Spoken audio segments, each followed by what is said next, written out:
আকাশে মেঘ আবার সূর্য। আমরা এই মেঘ প্লাস সূর্যের যে একটা কম্বিনেশন, এটা আসলে না দেখলে, খালি চোখে না দেখলে বোঝা যাবে না। তারপরেও আমি মোটামুটি ক্যামেরার মাধ্যমে যতটুকু পারি দেখানোর চেষ্টা করছি।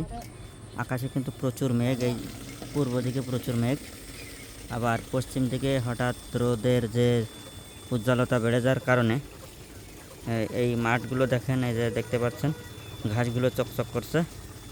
এছাড়া এই যে রোদের মাঝখানে মেঘ, আবার সূর্য মেঘের ভিতর।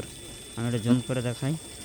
এই যে দেখুন সূর্যটাকে কেমন দেখা যাচ্ছে। সূর্যের যে আলোর যে একটা রশ্মি মেঘের ভিতরে যে যে তুলার মতন হয়ে গেছে সাইড দিয়ে, আবার সাইডে প্রচণ্ড কালো মেঘ।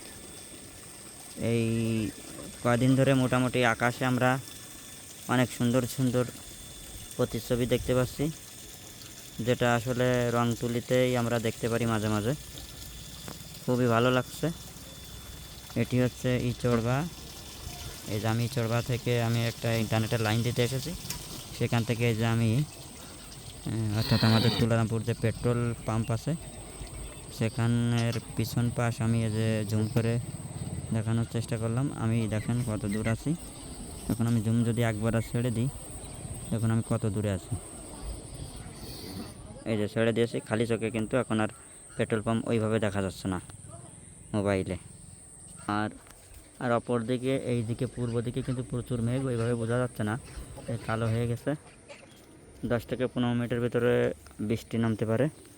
আর এই যে কচুর পাতা, এই সবুজ, এত সবুজ লাগার কারণ হচ্ছে সরাসরি পশ্চিম দিক থেকে রোদ্দুর এসে গাছপালার পাতার উপর পড়ার কারণেই এটি বেশি উজ্জ্বলতা, যাকে বলে শার্পনেস বেশি।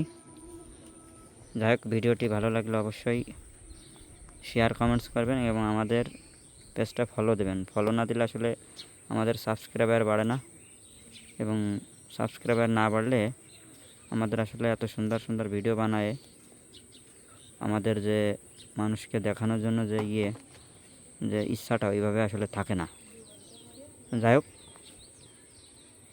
আজ এই পর্যন্ত। কেমনটি লাগলো সবাই কমেন্টস করবেন। ধন্যবাদ।